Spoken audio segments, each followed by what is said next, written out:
Hi, നിങ്ങളുടെ കുട്ടികൾ പയർ കഴിക്കാറുണ്ടോ? എൻ്റെ മക്കൾ പയർ കഴിക്കാറില്ല. പയർ, രാജ്മ അതുപോലുള്ള സാധനങ്ങൾ എന്തെങ്കിലും കൊടുത്താലും വലിയ മടിയാണ് കഴിക്കാൻ. പക്ഷെ ഇതേപോലെ ആക്കി കൊടുത്താൽ കഴിക്കും. വെറുതെ കഴിക്കില്ല കേട്ടോ, ആസ്വദിച്ച് തന്നെ കഴിക്കും. ഞാൻ ആദ്യം പയർ കുതിരാൻ വെച്ചിട്ടുണ്ട്. ചൂടുവെള്ളത്തിലാണ് കുതിരാനിട്ട്. അതിൻ്റെ കൂട്ടത്തിൽ തന്നെ ഞാൻ പൊട്ടറ്റോയും കൂടെ അരിഞ്ഞിട്ടിട്ടുണ്ടെന്ന് വെച്ചാൽ പെട്ടെന്ന് വെന്ത് കിട്ടട്ടെ എന്നുള്ള രീതിക്കാണ്. വെള്ള പയറാണ് എടുത്തിട്ടുള്ളത്. ഈ പയർ തന്നെ വേണമെന്നില്ല കേട്ടോ, വൻ പയറോ വേറെ ഏത് പയറാണ് നിങ്ങൾക്ക് ഇഷ്ടമെന്ന് വെച്ചാൽ അതെടുക്കാം. കുതിർത്തതിന് ശേഷം വേവിക്കണം. പിന്നെ മുട്ട 3 എടുത്തിട്ടുണ്ട്. 3 ഞാനൊരു മൾട്ടിപർപ്പസ് കെറ്റിലാണ് എടുത്തേക്കുന്നത്. അവിച്ച് കിട്ടണം, ഒരു സോഫ്റ്റ് ബോയിൽ ആയാൽ മതി. എല്ലാവരും ട്രൈ ചെയ്ത് നോക്കണം, എന്തായാലും ഇഷ്ടപ്പെടും. 1 മണിക്കൂറോ 2 മണിക്കൂറോ കുതിർത്തതിന് ശേഷം നമുക്കത് പ്രഷർ കുക്കറിലിട്ട് ഒന്ന് വേവിച്ചെടുക്കാം. ഒരു 2 വിസിലാണ് വേവിച്ചെടുത്തേക്കുന്നത് കേട്ടോ. നന്നായിട്ട് വെന്തിട്ടുണ്ട്, സോഫ്റ്റായിട്ട് വേവണം. വെള്ളം നന്നായിട്ട് മാറ്റിയതിന് ശേഷം അത് ഉടച്ചെടുക്കാം. കൈ കൊണ്ട് ഉടച്ചാലും മതി, അല്ലെങ്കിൽ സ്പൂണ് എന്തെങ്കിലും വെച്ചിട്ട് നന്നായിട്ട് ഉടച്ചെടുക്കണം. അതിൻ്റെ കൂട്ടത്തിൽ തന്നെ നമ്മൾ അവിച്ചെടുത്ത മുട്ട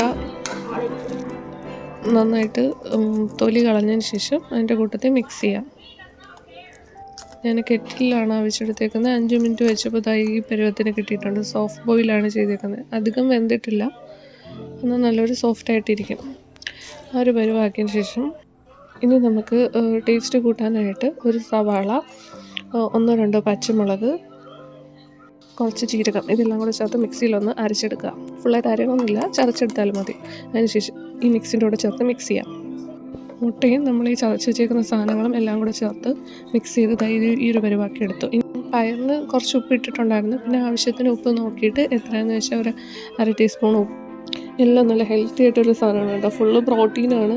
പ്രോട്ടീൻ മാത്രമല്ല, എല്ലാ വൈറ്റമിൻസും ഇതിൽ നിന്ന് തന്നെ കിട്ടും. ഇഞ്ചി വെളുത്തുള്ളി പേസ്റ്റ്, പിന്നെ മസാല നിങ്ങൾക്ക് ഏതാ ഇഷ്ടമെന്ന് വെച്ചാൽ അത് ചേർക്കാം. ഞാനിവിടെ എടുത്തേക്കുന്നത് കുരുമുളക് പൊടി എടുത്തിട്ടുണ്ട്. പിന്നെ കുറച്ച് സാമ്പാർ പൊടിയാണ് എടുത്തേക്കുന്നത്. സാമ്പാർ പൊടി 1 ടേബിൾ സ്പൂൺ എടുത്തിട്ടുണ്ട്. കുരുമുളക് പൊടി 1/2 ടീസ്പൂൺ എടുത്തിട്ടുണ്ട്. എല്ലാം കൂടി ചേർത്ത് നന്നായി മിക്സ് ചെയ്തതിന് ശേഷം നമുക്ക് കട്ട്ലറ്റിനൊക്കെ നമ്മൾ കുഴയ്ക്കില്ലേ, അതേപോലെ കുഴച്ചെടുക്കാം. ഇങ്ങനെ നേരെ കുഴയ്ക്കാൻ പറ്റുന്നില്ല എന്നുണ്ടെങ്കിൽ നിങ്ങൾ കൂടുതലായിട്ട് വെന്ത് പോയതോ അങ്ങനെ എന്തെങ്കിലും ആണെങ്കിൽ ബ്രെഡ് കൂടെ ചേർക്കാം. ഒരു ബ്രെഡ് കൂടെ പൊടിച്ച് ചേർത്താൽ നന്നായിട്ട് ആക്കിയെടുക്കാൻ പറ്റും. ഇങ്ങനെ പാറ്റിയായിട്ടും കഴിക്കാം, ബ്രെഡിൻ്റെ അകത്ത് വെച്ചും കഴിക്കാം കേട്ടോ. ഇഷ്ടമുള്ള ഷേപ്പിലാക്കാം കേട്ടോ. ഞാനിപ്പം റൗണ്ടായിട്ടാണ് എടുത്തിട്ടുള്ളത്. അതിനുശേഷം ഒരു ദോശ പാനോ അല്ലെങ്കിൽ ഏതെങ്കിലും ഫ്രൈ പാൻ എടുത്തിട്ട് കുറച്ച് എണ്ണ, ഒരു ടേബിൾ സ്പൂൺ അല്ലെങ്കിൽ 2 ടേബിൾ സ്പൂൺ എണ്ണ ഒഴിച്ചിട്ട് അതിൽ തിരിച്ച് മറിച്ചിട്ട് വേവിച്ചെടുക്കാനാണ്. പൊരിച്ചെടുത്താൽ മതി. ഇതിൻ്റെ അകത്തുള്ള സാധനങ്ങളെല്ലാം വെന്തതാണ്. പിന്നെ നമുക്ക് പൊരിച്ച ഒരു ഫീലിംഗ് കിട്ടാൻ വേണ്ടിയിട്ടാണ് ഇത് ഷാലോ ഫ്രൈ ചെയ്യുന്നത്. നമുക്ക് ഇങ്ങനെ തന്നെ കഴിക്കുകയും ചെയ്യാം കേട്ടോ, നല്ല ടേസ്റ്റാണ്. ഞാനിപ്പോൾ എടുത്ത ക്വാണ്ടിറ്റിക്ക് ആവശ്യമുള്ള മാത്രം എടുത്തതിന് ശേഷം ബാക്കി കുറച്ച് ഫ്രിഡ്ജിലും കൂടെ വെച്ചിട്ടുണ്ട്. അടുത്ത ദിവസം നമുക്കത് യൂസ് ചെയ്യാം. ഇത് 2 സ്ഥലവും ഫ്രൈ ചെയ്തെടുത്തപ്പോൾ അത് എങ്ങനെ ഉണ്ടാവുന്നത്, ഇങ്ങനെ കഴിക്കാനാണ് നല്ല ടേസ്റ്റ് കേട്ടോ. ഒരു ബ്രെഡും കൂടെ ചേർത്ത് മിക്സ് ചെയ്യുന്നുണ്ട്. അപ്പോൾ കുറച്ചുകൂടെ നന്നായിട്ട് പിടിക്കാനും പറ്റും. നമുക്ക് ആ ഷേപ്പ് അതുപോലെ തന്നെ നിൽക്കുകയും ചെയ്യും. മറിച്ചിടാനൊക്കെ കുറച്ച് എളുപ്പമായിരിക്കും. ബ്രെഡ് ചേർക്കാതെ നന്നായിട്ട് പറ്റുന്നുണ്ടെങ്കിൽ ബ്രെഡ് ചേർക്കേണ്ട. ബ്രെഡ് ചേർത്താൽ കുറച്ച് ടേസ്റ്റ് കുറയും. ഇതെൻ്റെ സ്വന്തം റെസിപ്പിയാണ് കേട്ടോ. ഇത് വേറെ എവിടെയും കാണാൻ സാധ്യതയില്ല. വേറെ ആരെങ്കിലും ചെയ്തിട്ടുണ്ടോ എന്നറിയില്ല. എല്ലാവരും ട്രൈ ചെയ്ത് നോക്കുക. ഞാൻ ഗ്യാരൻ്റിയാണ്, ഇത് എന്തായാലും ഇഷ്ടമാവും. പയർ കഴിക്കാത്തവർക്കും എല്ലാം ഇഷ്ടമാവും. ലൈക്ക് ചെയ്യും, സബ്സ്ക്രൈബ് ചെയ്യുകയും കൂടി ചെയ്തേക്കണേ. ബൈ.